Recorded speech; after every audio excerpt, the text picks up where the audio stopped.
Muito bom dia, hoje são conhecidos os finalistas da Taça de Portugal. O jogo grande é entre o Sporting e o Porto. Os Leões partem em desvantagem. Na primeira mão perderam por 1-0. Hoje há também o Caldas, Desportivo das Aves. O Aves tem uma vantagem de 1 golo. Vamos fazer a antevisão mais à frente. Para já, a polémica sobre a duplicação dos subsídios de deslocação dos deputados. Ferro Rodrigues afirma que os deputados das regiões autónomas não violaram a lei sobre as despesas de deslocação. Em comunicado, o Presidente da Assembleia da República diz que os parlamentares eleitos pela Madeira e pelos Açores não infringiram qualquer lei ou princípio ético. Ferro Rodrigues acrescenta que esses deputados receberam abonos e subsídios que sempre existiram. O Presidente da Assembleia refere ainda que não deve haver polémicas ou julgamentos de caráter em relação aos deputados insulares. Esses deputados terão beneficiado de uma duplicação dos subsídios de deslocação. Ferro Rodrigues admite mudanças às regras sobre os subsídios de deslocação. No mesmo comunicado, o Presidente da Assembleia adianta que o assunto deve ser tratado nos locais próprios, desde logo na Subcomissão Parlamentar de Ética e também na Comissão Eventual para o reforço da transparência no exercício das funções públicas.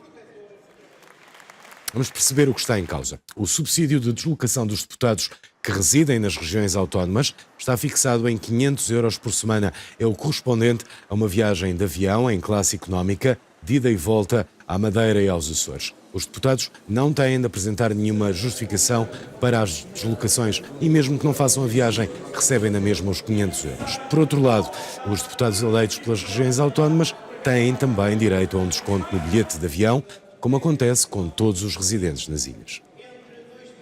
Um dos deputados envolvidos nesta polémica é o líder parlamentar do PS. Em declarações à SIC, Carlos César diz que não cometeu nenhuma ilegalidade. Para além do antigo chefe de governo açoriano, estarão também nesta situação os deputados do PS João Azevedo Castro, Luís Vilhena, Carlos Pereira e Lara Martinho. Do PSD, Paulo Neves. O deputado do Bloco de Esquerda, Paulino Ascensão, eleito pela Madeira, já pediu desculpa e renunciou ao mandato. António Costa e Rui Rio assinam hoje os acordos entre o Governo e o PSD. É um entendimento relativo à descentralização e à aplicação dos fundos comunitários. O Executivo e o maior partido da oposição formalizam os acordos esta tarde. António Costa e Rui Rio encontram-se em São Bento às 6 horas. O acordo sobre a descentralização prevê várias mudanças. Desde logo que as verbas destinadas às autarquias sejam disponibilizadas até julho. O acordo prevê ainda que várias competências passem para as entidades intermunicipais até ao fim da legislatura. No que diz respeito aos fundos comunitários, há um entendimento para que esta verba não seja inferior aos 25.500 milhões de euros do quadro de apoio anterior.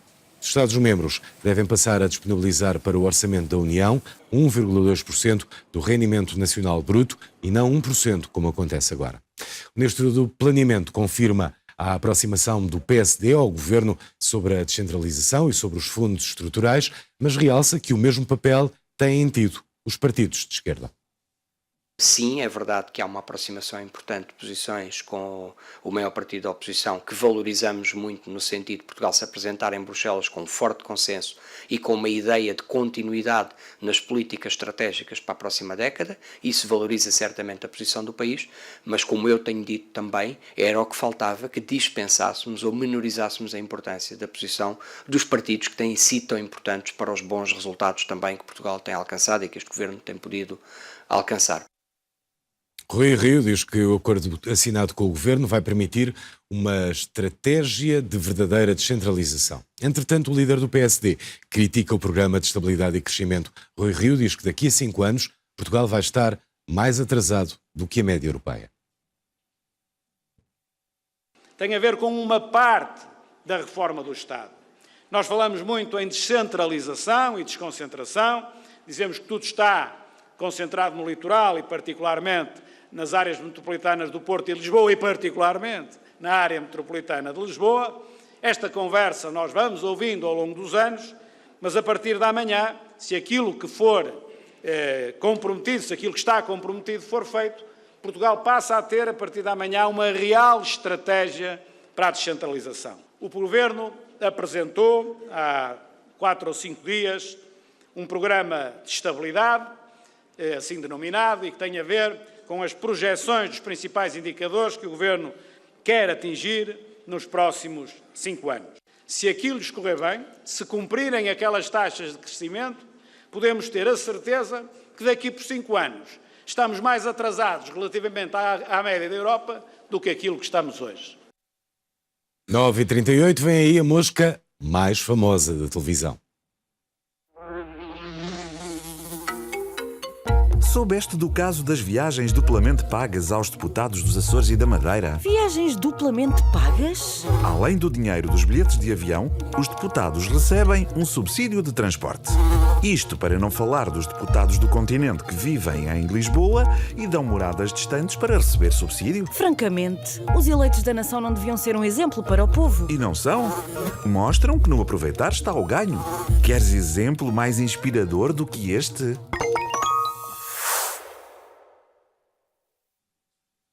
Bom dia, Portugal. Vamos ver o tempo que faz com o meteorologista Pedro Reis Vieira. Olá, Pedro, previsões para hoje?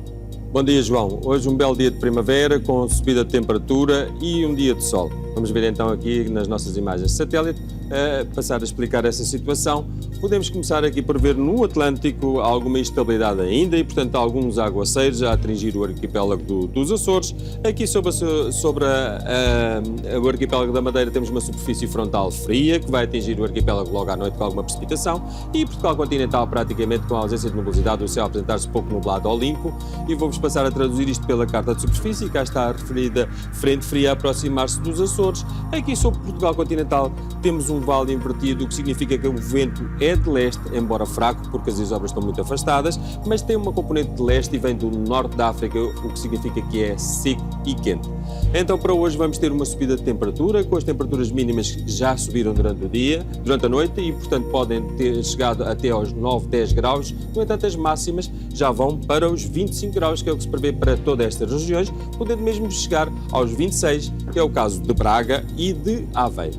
Para a região centro, temos um panorama semelhante, com o céu a apresentar-se também pouco nublado ao limpo. Aqui reparar que Santarém chega aos 28 graus Celsius, Lisboa aos 26, Coimbra aos 25 e mais para o interior, Castelo Branco também poderá chegar aos 27 graus Celsius. Para a região sul, o céu a apresentar-se também pouco nublado ao limpo, temperaturas da ordem dos 27 graus praticamente em todas as regiões, exceção para o Algarve com 24 graus Celsius e para Sines com 25 graus Celsius.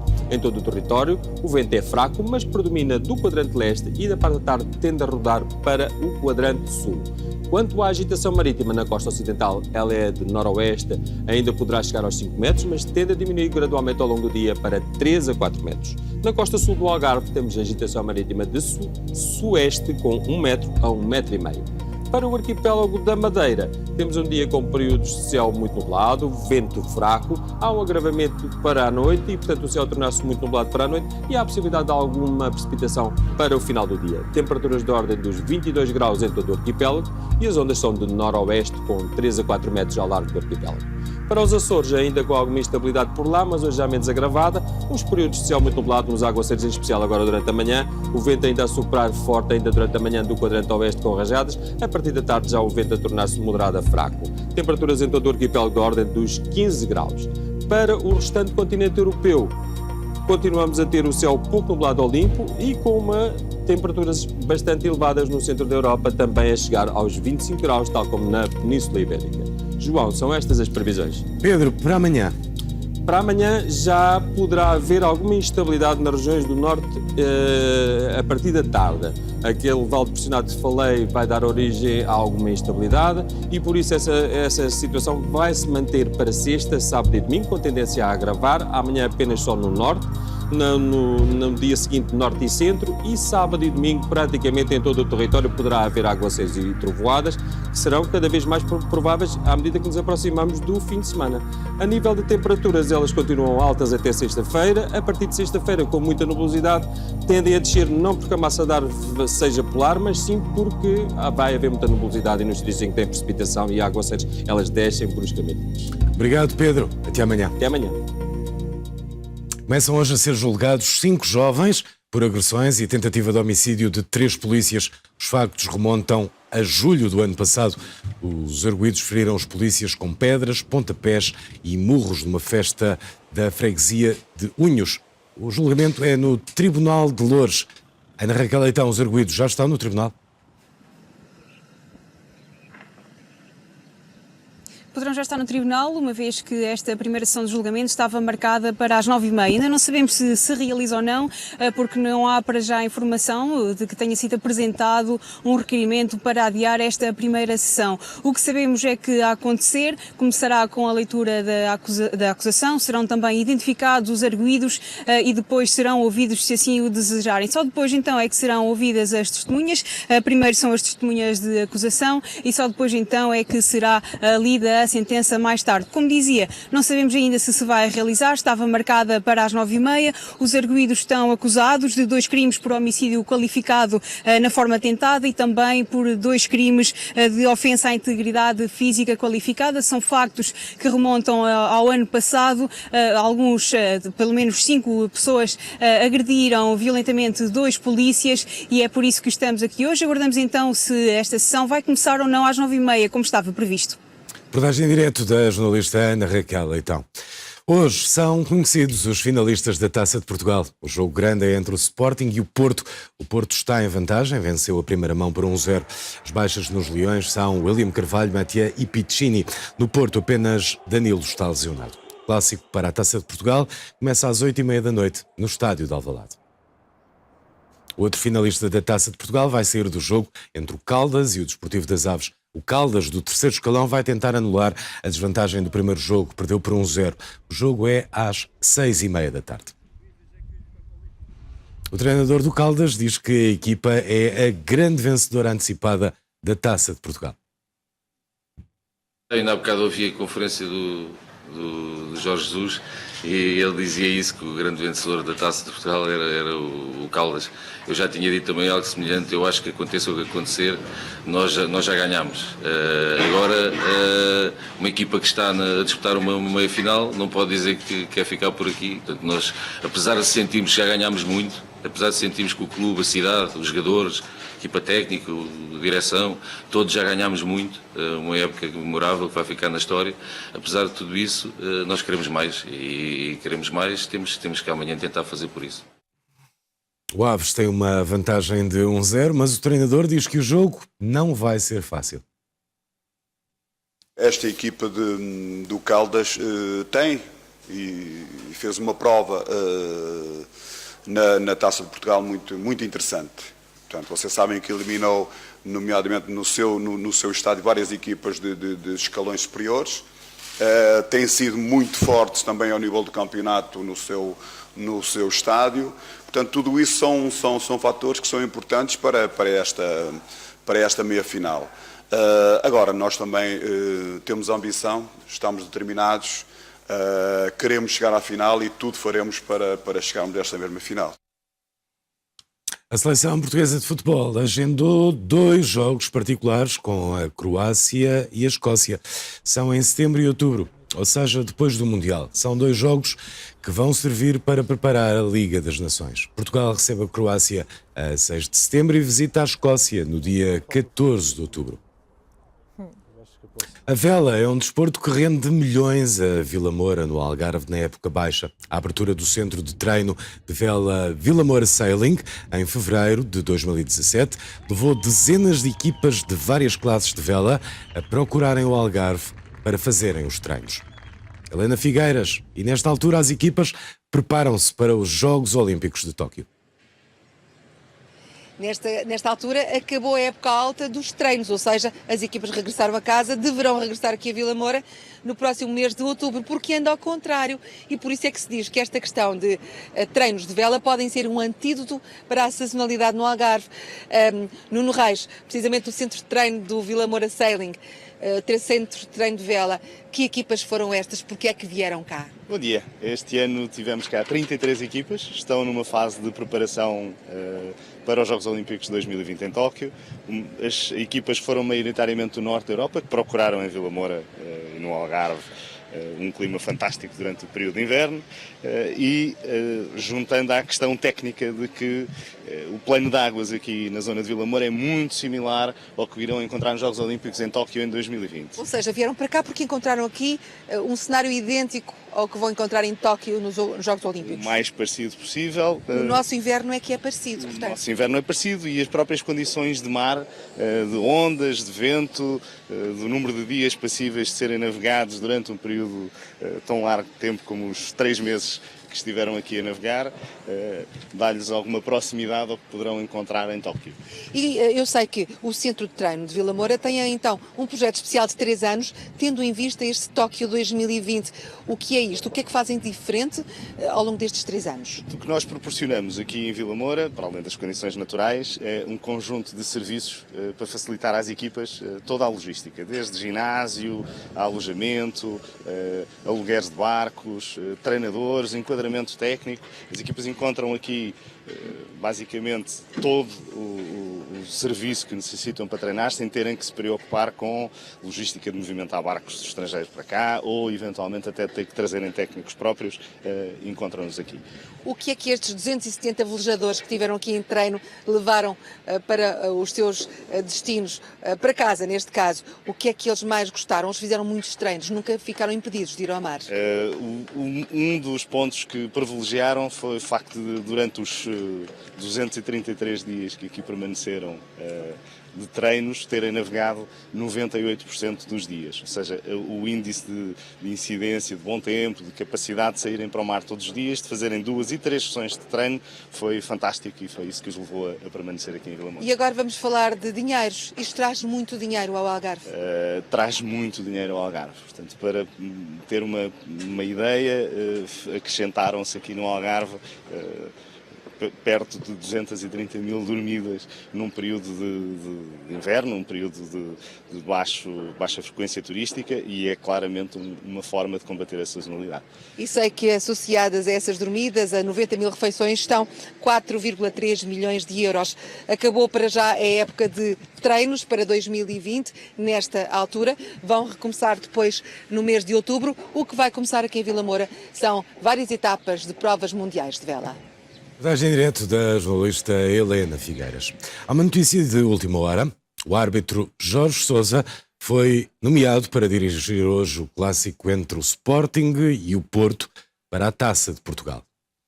Em Águeda estão expostos 80 exemplares que retratam a história do motociclo em Portugal e também no mundo no século XX.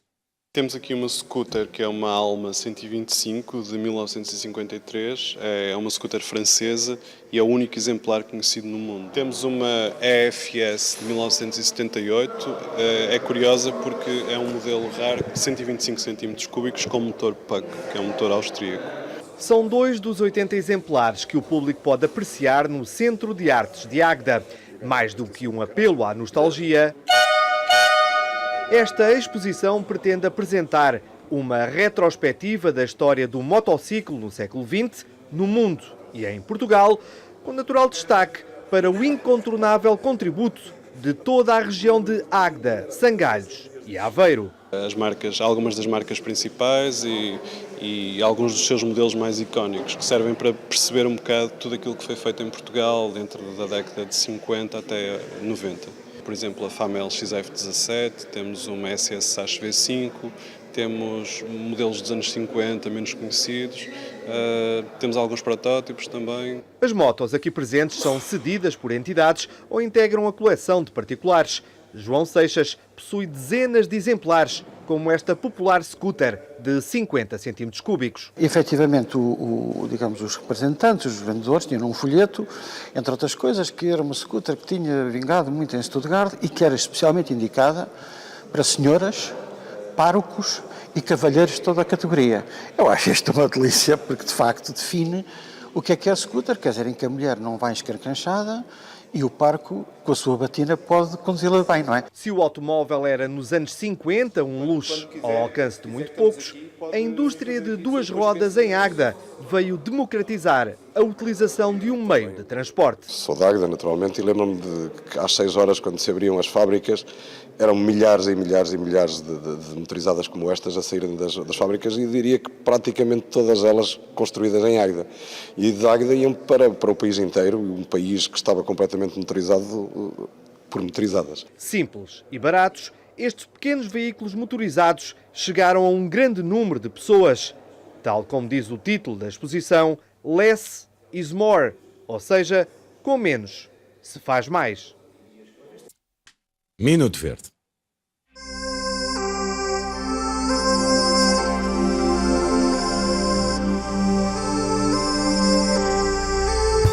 Se pensarmos bem, hoje temos praticamente um utensílio elétrico para cada tarefa doméstica. E se em alguns casos é fácil regressar aos seus equivalentes manuais, como o caso do espremedor de sumo ou a faca de cortar pão, existem alguns pequenos eletrodomésticos de utilização já inevitável. Falamos, por exemplo, do micro-ondas, das máquinas de café, dos robôs de cozinha e dos jarros elétricos que geralmente deixamos ligados à corrente e prontos a utilizar. Ora, saiba que, além de consumirem eletricidade no seu funcionamento, alguns destes equipamentos apresentam consumos stand-by, normalmente associados a um mostrador eletrónico com um relógio ou outro pequeno sinal luminoso. Por outro lado, algumas máquinas de café e robôs de cozinha consomem também em off mode, ou seja, apenas por estarem ligados à corrente. A solução é simples e passa por ligarmos estes equipamentos a uma tomada com corte de corrente para anular estes consumos desnecessários.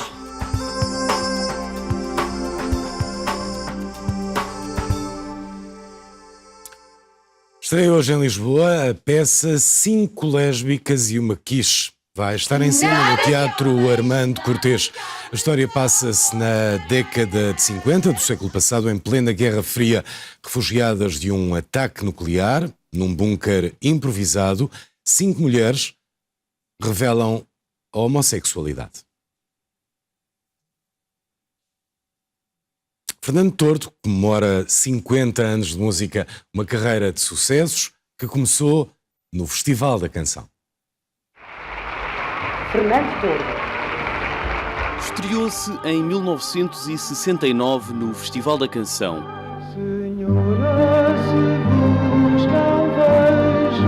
Foi então que Fernando Tordo ouviu do maestro Joaquim Luís Gomes as palavras que mudaram para sempre a vida do jovem músico. Cheguei lá à casa do mestre Joaquim Luís Gomes, sentei-me, tal, Fernando, eu a tentar descontrair, eu com a violinha e tal. Então, mostro lá as canções e tal. E eu começo, tal. Ao fim da primeira, diz ele assim: olha, sabe uma coisa? O arranjo já está feito. Agora só falta escrever. Pá, fiquei com esta vaidade até hoje, nunca me esqueci. Entram marialvas e coristas, entram galifões de crista. Nos anos 70, formou dupla perfeita com Ari dos Santos.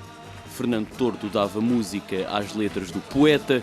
Juntos venceram em 1973 o Festival da Canção com a polémica Tourada. As canções não foram feitas para nenhum júri de televisão, não foram feitas para nenhum júri de festival, eu ia dizer festivaleiro, não foram feitas para nenhum público festivaleiro. As canções são feitas para as pessoas. Nós é que precisamos dessas canções. Eu preciso da tourada, tu precisas da tourada, ele precisa da tourada, nós precisamos da tourada, vós precisais da tourada, eles precisam da tourada. Era tarde, tão tarde, que a boca tardando-lhe um beijo mordia. Seguiram-se anos de colaborações com grandes nomes da música portuguesa. No fado tem em Carlos do Carmo um dos principais intérpretes.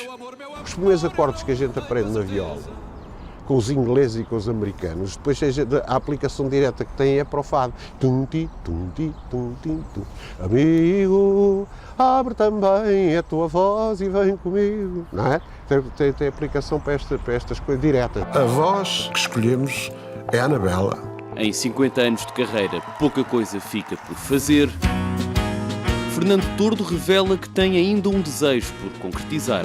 Lancei búzios e cartas de tarô.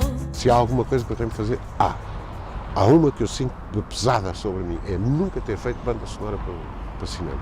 Tenho que fazer por uma razão muito simples, eu vou ser muito sincero, é porque eu devo fazer isto muito bem feito. É só por isso. Agora é tempo de festa, longe de tristezas. Fernando Tordo celebra em palco a vida e a música, com concertos em Lisboa no Teatro Tivoli e no Porto, na Casa da Música. Chegou a hora de acabar.